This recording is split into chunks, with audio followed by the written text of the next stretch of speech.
ಸೆಂಟ್ರಲ್ಲಿ ನ್ಯೂಡೆಲ್ಲಿ.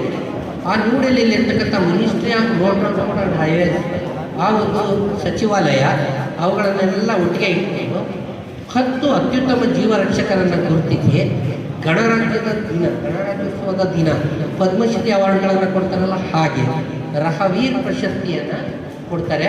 ಕೇಂದ್ರ ಮಟ್ಟದಲ್ಲಿ 1 ಲಕ್ಷ ರೂಪಾಯಿ ಪುರಸ್ಕಾರ ಇರುತ್ತೆ, ಒಂದು ಪಾರಿತೋಷಕವನ್ನು ಕೊಡ್ತಾರೆ, ಒಂದು ಟ್ರೋಫಿಯನ್ನು ಕೊಡ್ತಾರೆ. ಒಬ್ಬ ಜೀವರಕ್ಷಕ 1 ವರ್ಷದಲ್ಲಿ 5 ಬಾರಿ ಇಂತಹ ಜೀವರಕ್ಷಣಾ ಕಾರ್ಯವನ್ನು ಮಾಡ್ಬೋದು. ಯಾಕೆ ಹೇಳ್ತಾ ಇದ್ದೀನಿ ಅಂದರೆ, ಕೆಲವರಿಗೆ ರಕ್ತದಾನ ಮಾಡುವಂಥ ಸ್ವಯಂ ಸೇವಕ ಗುಣ ಇರುತ್ತೆ. ಹಾಗೆ ಒಬ್ಬ ಒಳ್ಳೆಯ ಉತ್ತಮ ಸ್ವಯಂ ಸೇವಕನಾಗಿ ಈ ಒಂದು ರಸ್ತೆಯಲ್ಲಿ ಜೀವಗಳನ್ನು ಉಳಿಸುವಂಥ ಕಾರ್ಯದಲ್ಲಿ ನೀವು ತೊಡಗಿಸಿಕೊಳ್ಳೋ ಸಾಧ್ಯತೆ ಇದೆ. ಇಂತಹ ಒಂದು ಸ್ವಯಂ ಸೇವಕ ಗುಣ ಎಲ್ಲರಲ್ಲೂ ಬರಲಿ ಅನ್ನೋದನ್ನು ಉತ್ತೇಜನ ಮಾಡೋದಕ್ಕೋಸ್ಕರ ಈ ರಹವೀರ್ ಸ್ಕೀಮನ್ನು ತಂದಿದ್ದಾರೆ. ಮಾತ್ರ ಅಲ್ಲ, ಹಿಂದೆ ಎಲ್ಲ ಏನಾಗ್ತಾ ಇತ್ತು, ಯಾವುದೇ ಆಕ್ಸಿಡೆಂಟ್ಗಳಾದಾಗ ಜನ ವಿಕ್ಟಿಮ್ನ ತಗೊಂಡೋಗಿ ಹಾಸ್ಪಿಟ್ಲಿಗೆ ಸೇರಿಸೋದಕ್ಕೆ ಭಯ ಪಡ್ತಾ ಇದ್ದಾರೆ.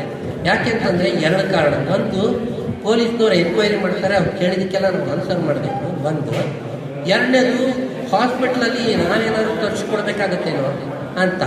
ಅದಕ್ಕೂ ಒಂದು ಕಾನೂನನ್ನು ಮಾಡಿ ಪೊಲೀಸ್ನವರು ಯಾವುದೇ ರೀತಿ ಎನ್ಕ್ವೈರಿ ನೆಪದಲ್ಲಿ ತೊಂದರೆ ಕೊಡಬಾರ್ದು ಅಂತ ಕಾನೂನು ಸಡಿಲಿಕೆ ಮಾಡಿದ್ದಾರೆ.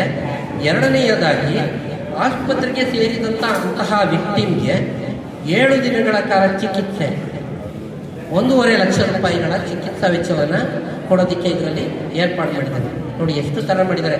ಜಿಲ್ಲಾ ಮಟ್ಟದಲ್ಲಿ 25,000, ರಾಷ್ಟ್ರೀಯ ಮಟ್ಟದಲ್ಲಿ 1 ಲಕ್ಷ ಜೀವರಕ್ಷಕರಿಗೆ, ವಿಕ್ಟಿಮ್ಗೆ 1.5 ಲಕ್ಷ ಚಿಕಿತ್ಸಾ ವೆಚ್ಚವನ್ನು ಕೊಡ್ತಾರೆ. ಆದರೆ ಅದಕ್ಕೆ ಕೆಲವು ಮಾನದಂಡಗಳಿವೆ. ಏನು ಅಂತ ಅವುಗಳನ್ನೆಲ್ಲ ಡೀಟೇಲ್ ಆಗಿ ತಿಳ್ಕೊಳ್ಳೋಣ. ಬೇಗ ಹೋಗ್ತೀನಿ. ನೀವು ಸ್ವಲ್ಪ ರೆಸ್ಪಾಂಡ್ ಮಾಡಿದ್ರೆ ಇನ್ನು 10 ರಿಂದ 12 ನಿಮಿಷದಲ್ಲಿ ಮುಗಿಯುತ್ತೆ. ಓಕೆನಾ?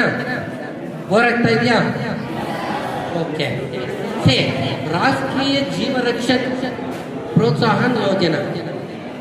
ಓಕೆ, ಇದು ನಮ್ಮ ಮೋಟಾರ್ ವೆಹಿಕಲ್ ಆ್ಯಕ್ಟಲ್ಲಿ ಇದೆ.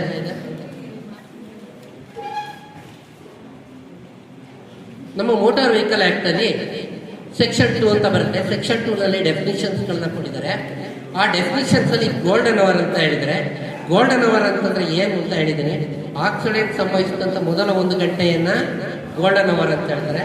ಯಾಕೆ ಥರ ಹೇಳಿದ್ದಾರೆ ಅಂತಂದರೆ, ಆ 1 ಗಂಟೆಯ ಒಳಗೆ ಒಂದು ಸೂಕ್ತ ಚಿಕಿತ್ಸೆಯನ್ನು ಕೊಡಿಸಿದ್ದೇ ಆದರೆ ಬಹುಶಃ ಪ್ರಮಾಣದಲ್ಲಿ ಅವರು ಬದುಕಿ ಉಳಿಯುವ ಸಾಧ್ಯತೆ ಇರುತ್ತೆ. ಅದಕ್ಕಾಗಿ ಅದನ್ನು ಗೋಲ್ಡನ್ ಅವರ್ ಅಂತ ಕರೆದಿದ್ದಾರೆ. ಇಷ್ಟು.